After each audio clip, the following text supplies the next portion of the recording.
Human populations have been growing and collapsing in different regions all over the world since the dawn of time.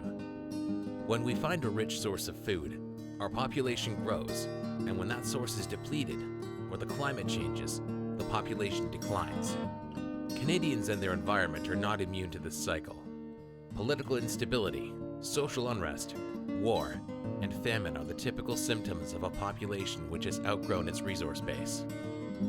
What many do not appreciate is how quickly populations can grow in favorable conditions.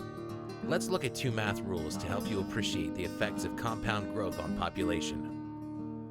The first is the rule of 70, which allows you to quickly determine how quickly a population will double. Take the number 70 and divide it by the annual population growth rate. So a population with a very high growth rate of 4% would double every 17.5 years. 10 doublings means growth of 1,000-fold. In Canada, our 2016 population of 36 million, with a growth rate of 1% annually, our current immigration policy, would double to 72 million in only 70 years, and to 144 million by the middle of next century. That is like adding over 50 City of Torontos to the national landscape. Once you have established the doubling time, you can use the second rule, the rule of 10 doublings, to see how quickly a population can grow. Using the Canadian example again, a population of 36 million with a growth rate of 1% would require 700 years to double 10 times. At the end of those 700 years, the population would be 36 billion.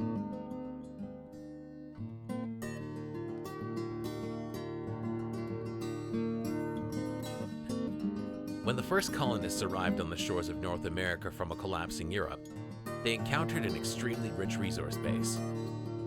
The virgin natural riches were at a level not seen in Europe for thousands of years.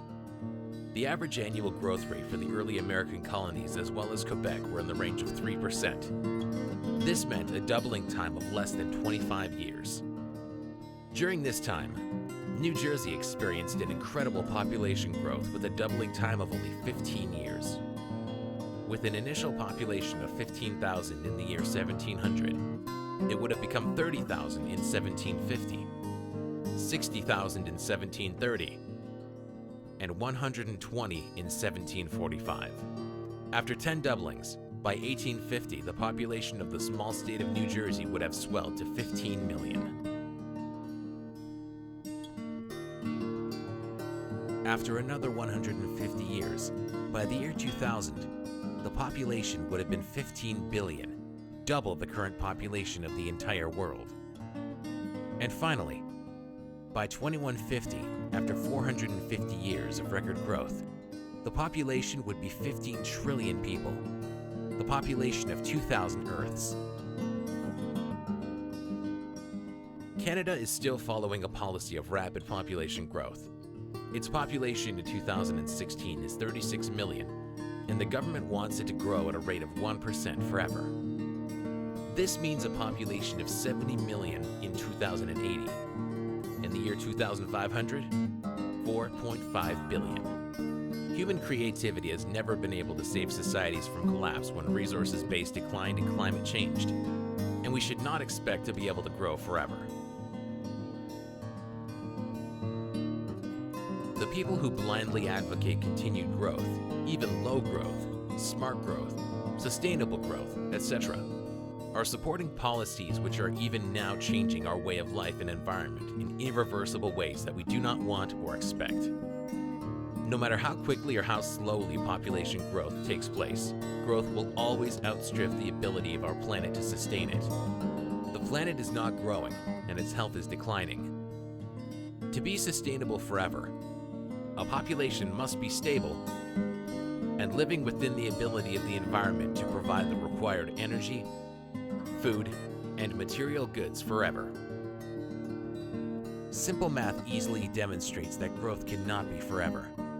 On the other hand, stability and progress can go on forever.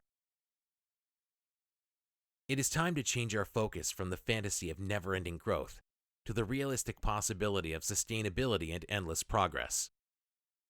Let's work towards a sustainable society, Canada. www.sustainablesociety.com